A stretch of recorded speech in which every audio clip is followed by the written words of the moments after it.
Okay, so good day, everyone. Today we are going to journalize a problem, which is an activity given to you last time. Okay, so this is the answer. Let's start with the problem. Okay, so Mina Yoko owned a computer shop named Yoko Computer Services. She opened her business on January 1, 2020 and completed the following transaction for the first month. So if you're going to check, this is a computer shop, yung business is a service business. Okay, hindi siya nagbebenta ng computer, but nagpaparent siya ng computer services, nagbibigay ng computer services. So it's not a merchandising business, it's not a manufacturing business, but it is a service business. Okay, so let's start with the first problem. Okay. Before that, let's check muna yung chart of accounts natin. So, kapag mag-journal entry na tayo, ito yung mga account title na gagamitin natin. Okay, cash, accounts receivable, computer equipment, accounts payable, Yoko capital, Yoko drawing, service revenue, rent expense, communication expense, utilities expense, and salaries and wages. Let's start. Okay, so the first problem, so January 1 is owner invested 400,000 cash along with computer equipment that had a market value of 110,000 2 years ago but was now worth 90,000 only. So pag ganito yung problem natin, ang i-record natin is the amount on the day or on the period na na-receive mo yung item. If this is 110,000 2 years ago, pero nakuha mo siya ng 90,000, you are going to record the 90,000. Okay? And then, nag-invest siya ng 400,000 cash. So, there is an increase in cash and there is an increase in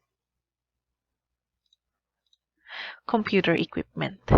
Yan, i-debit natin yan. Both cash and computer equipment, nasa asset po itong mga ito. Okay, and you are going to credit. There is an increase in capital. So,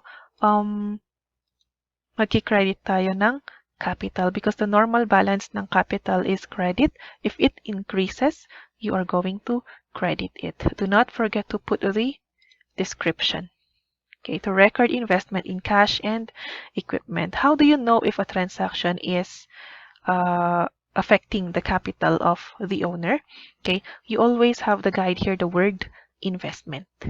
Pag sinabing invested yan, capital yan. Sigurado. Pwedeng nabawasan, pwedeng nadagdagan. Okay? So there. But usually investment increases. Okay? Next one we have paid 14,000 cash for the rent of office space for the month. Nagbayad ka ng rent. So nabawasan ka ng cash. Okay? Ano yung counterpart nung cash na binayaran mo is your rent expense. The normal balance of expense is a debit. It increases, kaya i-debit mo ngayon si 14,000. Okay, ano yung counterpart ni rent expense? Cash. Bakit naka-credit si cash? Kasi there is a decrease in cash. Do not forget na ang point of view natin dito is the business. Yan. Okay, so there. Next, we have January 4, third transaction. Purchased 11,000 of additional equipment on credit due within 30 days. Okay, so pag on credit, as I mentioned before, it is not yet paid. Hindi pa po yan bayad. Okay. We have here an entry for January 4. So in this case, bumili ka ng computer equipment, nagkaroon si business ng computer equipment. So there is an increase in asset. Okay? That's worth yan. But since yung binili mo, hindi ka naman nagbayad ng cash, utang pa lang yan, so it should be an increase in utang, which is your accounts payable. To record acquisition of computer equipment on credit. Okay. Next transaction. January 8th. Okay. Completed a work for a client and immediately collected 35,000 cash. Nakakollect si business ng 35,000, so there is an increase in cash. I-debit mo yan. And what is the counterpart of that one? That is your service revenue. The normal balance of service revenue is credit. Since nag-increase yung revenue natin, you credit it. Pero kung nag-decrease yan, i-debit mo yan. Do not forget the description, transaction description, to record collection from service rendered. Number 10, January 10. Completed work for a client and sent a bill for 26,000 to be paid within 30 days. In this case, you have rendered a service but the client didn't pay yet. Okay? So, ang cash, kapag hindi pa natin yan nare-receive, we call it accounts receivable, and accounts receivable is an asset. Since in the transaction, nagkaroon ka ng receivable from a client, there is an increase in asset, then it should be debited. Okay, what is the counterpart of that one? The service revenue. Yan. Okay, so do not forget this one, and there. Next transaction, 12. Purchase additional equipment for 7,000 in cash. You buy something. You buy additional equipment. Equipment is an asset. Did it increase? Yes. Okay, so the normal balance of asset is debit. It increases, so you debit computer equipment. And then, you paid it in cash. Nagbayad ka ng cash. So, nabawasan si Yoko Computer Services ng cash. Magki-credit tayo ngayon ng 7,000. Cash is an asset. The normal balance is debit. Pag nag-increase, i-debit mo. Pero in this transaction, nag-decrease yung cash ng business, kaya mo siya i-credit. Okay, to record additional computer equipment. Next, 15. Paid an assistant 5,200 cash as wages for 15 days. Nagbayad ka ng salary here. So, ang salaries and wages natin is part of expenses of the business. Okay? Isang expense po yan. Ngayon, ang expenses, ang normal balance niya is debit. Nadagdagan yung expenses mo kasi nagbayad ka nga ng salary. So, i-debit natin ngayon si salary worth 5,200. And then you paid it in cash, right? Okay, binayaran mo siya in cash. Si business, nabawasan yung cash. Iki-credit mo ngayon si cash. Okay, so ang iniisip lang natin kapag nag-journal entry na tayo, yung 6 questions na na-mention ko in the previous video. Okay, what is the value received? What is the value parted with? Ano yung element? Okay, saka yung normal balance niya. Magkano ang i-record mo? Nag-increase ba or nag-decrease? Yung pang 6, let me just check. I'll put that in the comment below. Okay, so there. Where are we? 18, January 18, collected 14,000 on the amount owed by the client. If you remember dun sa 10 transaction natin, si client hindi pa nagbabayad sa atin. Okay, so sa January 18, okay, and this date, nagbayad na siya ng 14,000. So, naka-receive ka ngayon, si business, naka-receive siya ngayon ng cash na worth 14,000 at nabawasan yung accounts receivable, which is 14,000. Okay, dito, nagkaroon ka ng increase in accounts receivable. Pagdating dito, since nagbayad na si client, nabawasan na rin yung accounts receivable mo. Kaya siya i-credit. Okay. So dito, nakikita niyo yung importance ng normal balances ng bawat account title. So you should be familiar dun sa mga account title na ito. Kung saan ba sila, nasa asset ba sila, under ba sila ng liability, are they under ng revenue or expenses? Okay, depende po yan sa transaction. Next, we have 25. January 25. Paid 11,000 cash to settle the liability on the equipment purchased. If you remember, nagkaroon tayo ng utang nung 25. January 4. Okay.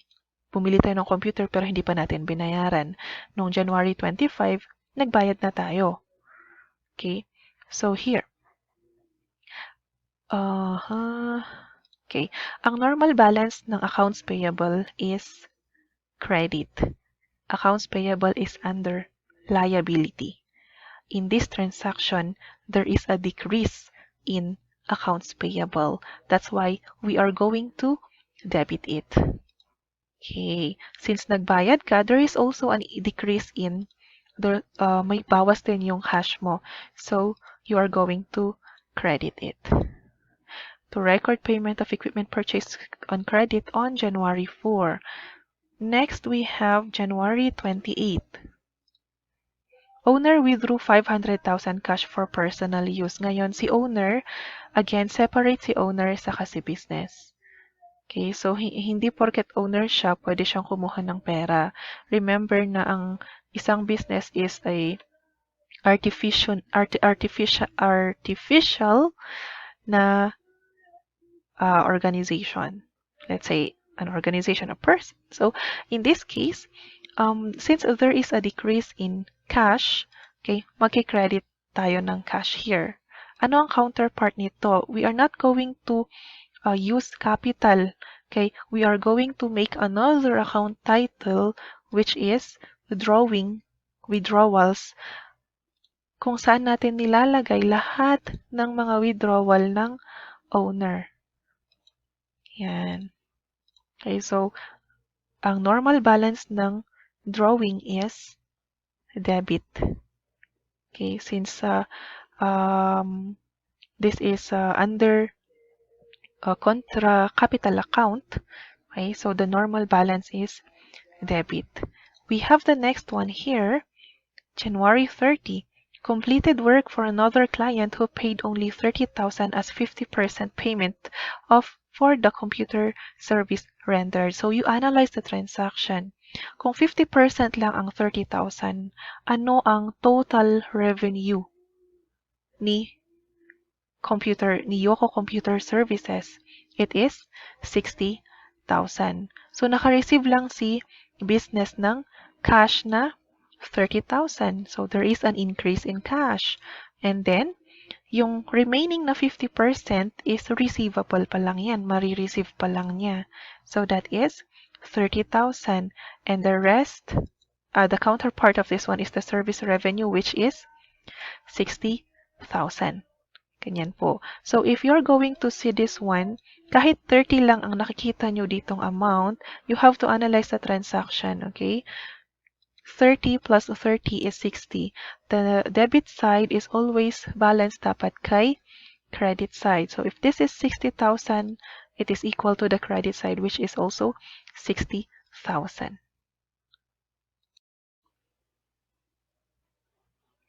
Okay, moving on to January 31, the company paid a salary of their assistant worth 900 pesos. So if you pay something, there is a decrease in cash. Nabawasan yung cash mo. Ang counterpart ng binayaran mo ng cash is the salaries and wages ng employees mo. So in this case, ang salaries and wages is an account title under expense, and the normal balance of expense is debit. Okay, nag-increase pa yung salaries and wages. Yes. Okay, you have paid something here, which is your salaries and wages. And then, there is a decrease in cash kasi binayaran mo nga si employee mo. Yan. Okay, so there, that is for January 31. Another transaction for January 31 is you receive a PLDT bill worth 1,700 and an electric bill worth 3,600. So in this case, na-receive mo lang yung bill pero wala ka pang binabayaran. Okay, ibig sabihin, kung na-receive mo yung bill, may nagamit ka, may na-consume ka, it is your obligation as the business to pay it. Okay, your obligation to pay it. So it is a liability. Anong account title ang gagamitin natin for this one? It's accounts payable. What is your PLDT bill? It is your communication expense. Okay, uses to communicate. Okay, and then what is the electric bill? It is your utilities expense. Okay, and what is the counterpart of these two? Okay, it's your accounts payable. Okay, so in this case, yan, 3,600 yung utilities natin, 1,700 yung communication expense. Ang total nung dalawang accounts payable mo is 5,300. Okay, so meron tayong obligation na bayaran yung 5,300 kay PLDT at kay in Baguio City, it's Beneco electric bill natin. So, we are going to pay that in the future. Kaya siya accounts payable, hindi cash because you haven't paid anything yet. Naka-receive ka lang ng bill. Nalaman mo na may babayaran ka. So, it's accounts payable. Okay, so this transaction is now in compound entry. Okay, may effect ba kung isi-single entry natin ito? It has the same effect po kapag gagawa na tayo ng trial balance at sa ledger, ganun din. May effect din. Wala siyang effect actually kasi parehas lang. Na compound entry man yan or naka-single entry, it's the same. Okay, so there. And that's how we journal entry this problem, this exercise. Okay, going back sa una. Okay, we have here a column ng date, the particulars, dito kung nasa nakalagay yung kung anong account title ang i-debit at i-credit mo, and then the description of this transaction. Make sure the amounts are the same. Look at this one. This is 490,000. In total, this is 490,000. So, ito total natin lahat yan. It should be the same. Okay? Pag hindi yan pareho, pwedeng nagkaroon ng problem here. Yeah, 6,799,900, 6,799,900. Yes. Kapag hindi nagpareho si debit at si credit, the rest of the process ng accounting cycle is possible na magkamali na rin. Okay? Unless gagawa ka ng correcting entries mo. So, there. That is for this problem. I think that's all for now, and thank you very much. I hope I was able to explain this properly, correctly, and there. Thank you very much, and have a great